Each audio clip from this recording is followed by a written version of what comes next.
Hello everyone. Let's review the results of the 3-card blind main event tournament that took place this June. This set introduced the new Final Fantasy cards to the meta, and I think many players were interested to see what kinds of shakeups to the meta those cards could bring. This month we had 215 participants, 22 of which were brand new players to the main event. So regardless of whether you are a new player or a format veteran, thank you for participating in the tournament, and I hope to see you again next month.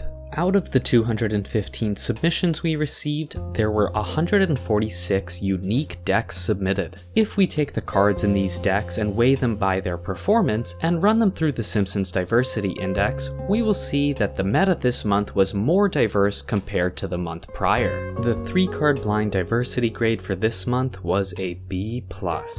Now, in regards to the meta, many of you may be wondering how the new Final Fantasy cards performed and what sort of impact they had. Cecil Dark Knight was the most popular card this month, and it's not surprising to see that. With very few other powerful 1-drops to contend with, Cecil looked like an appealing option for anyone who wanted to run a low-to-the-ground strategy. However, in the current meta, it turns out that a 1-drop with no way to protect itself is very vulnerable no matter how powerful it is, and as a result, Cecil came in at a below-average win rate. Saz's Chocobo was the 3rd most popular card this month, and the story there was pretty similar. In case you aren't fully ingratiated into the world of 3-card blind at this point, the reason why Saz's Chocobo is relevant and powerful in the format is because Undiscovered Paradise allows you to have a land drop every turn. Now, although Cecil and Saz's Chocobo did have middling performances overall, there were certain decks that players managed to find success with using them. For that reason, I don't think we can write these cards off as entirely bad, and I think their impact on the meta was substantial through popularity alone, even if they didn't perform particularly well. Outside of these 2 1-drops, most of the more popular cards this month were mana sources. The most popular non-mana source card, aside from Cecil and Saz's Chocobo, was Isochron Scepter, which also benefited from a new Final Fantasy card, Battle Menu, which does a little bit of everything and offers the deck more flexibility than something like Lightning Helix would. Lightning Helix was the more popular version this month, and both versions performed quite well. And with that, I think we can move on to talk about our winners and continue to explore the meta as we do so. In Novice 1, our winner was Leaf, who was playing Divine Gambit, Remote Farm, and Skrelv's Hive. Remote farm decks used to be the scourge of the format, and the structure of running a powerful removal spell and a resistant threat was part of that formula. Although Divine Gambit is generally speaking a downgrade to the currently banned Soul Partition, it is still a well-rounded piece of removal, and Skrelv's Hive is a resistant and persistent threat that can carry this deck to victory. In Aspirant 3, our winner was Celeste, who was playing Luminarch Aspirant, Mox Pearl, and Mutavault.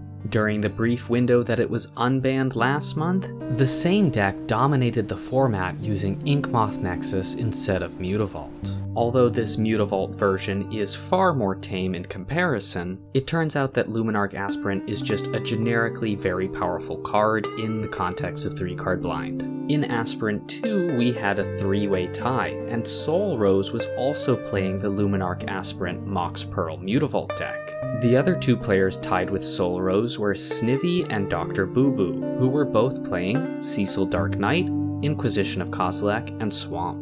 This is one of our examples of a Cecil deck that performed well despite its average score being mediocre. Hand attack with a powerful threat in tow is a tried and true strategy that never fails to put up at least some results. In Aspirant 1, our winner was the Young Pyromancer, who was playing Crystal Vein, Simian Spirit Guide, and Stingerback Terror. It's been a long time since we've talked about Stingerback Terror, so for those of you who missed it, this card was actually banned at one point in time back in September of 2024. Since then, the meta has moved a little further away from all-in strategies, and the all-in strategies that are available are arguably a little stronger, like Unstoppable Slasher. Regardless, it turns out that a giant flyer that kills players in 3 hits is still good enough to win games. In Contender 5, our winner was Uni G, who was playing Lotus Bloom, Stormscale Scion. The Lotus Bloom's resolving off of Suspend contributes to the Storm count, which ultimately leads to you ending up with 3 copies of Storm Scale Scion for 3 6/6 flyers.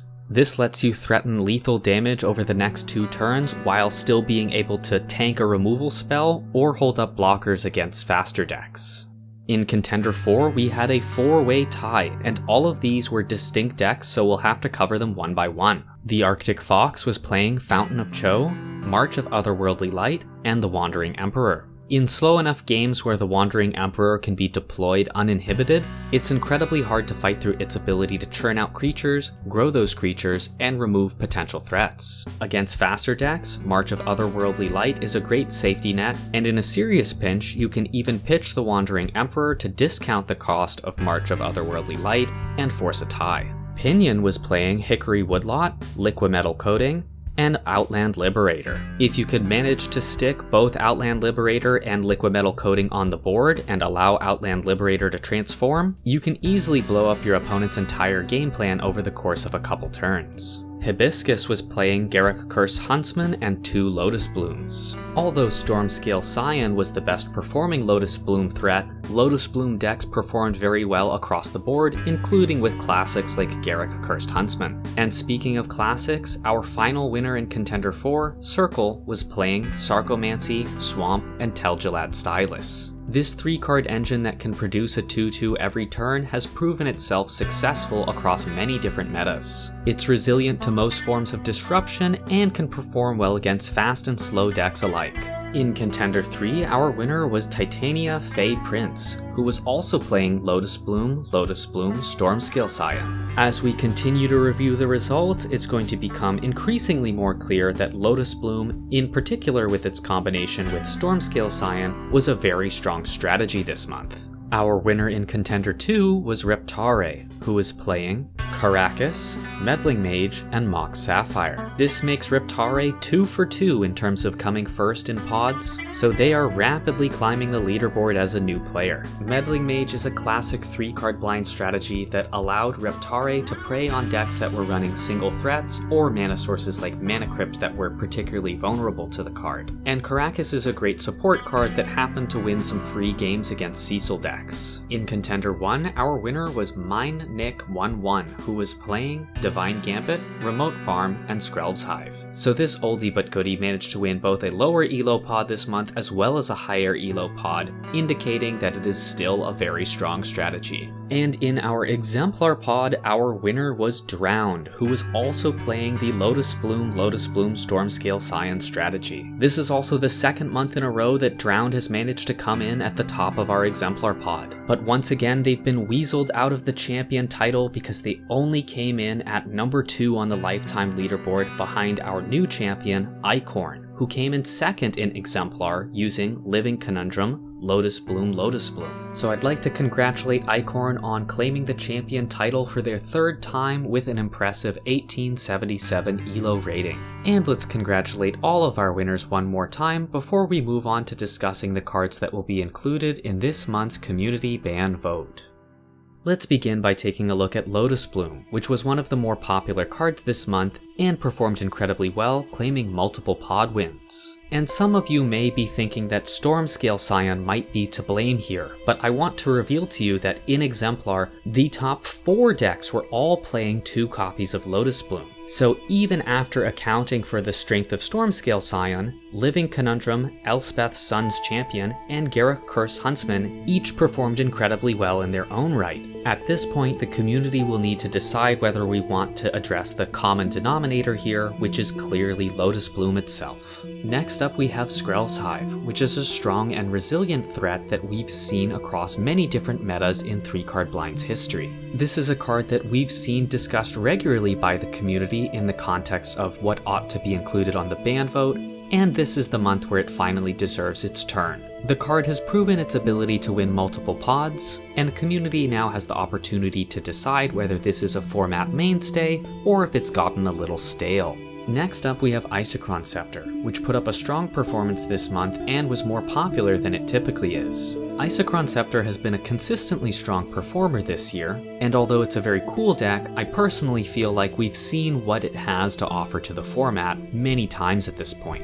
You will have to make a judgment yourself whether you think the format could use a break from this card. Continuing this trend of including historical strong performers, the next card we're discussing is Sarcomancy. Although the card hasn't been particularly popular, it has claimed an astounding number of pod wins this year. It is also worth mentioning that if Sarcomancy was to get banned, it doesn't completely eliminate decks that happen to produce a 2/2 token every turn. Words of Wilding fills the exact same niche as Sarcomancy, but is a little more vulnerable to non-creature removal because it can't rely on Tel-Jallad Stylus to protect its core engine. I think a Sarcomancy ban would have a minimal impact on the meta overall, but would push token spam strategies to be a little more on par with its peers. And our final card we're including on the vote is Cecil. Although Cecil had an unimpressive performance overall, it did have individual standout performances, including a pod win. Cecil is also a card that many community members expressed frustration with in the Discord.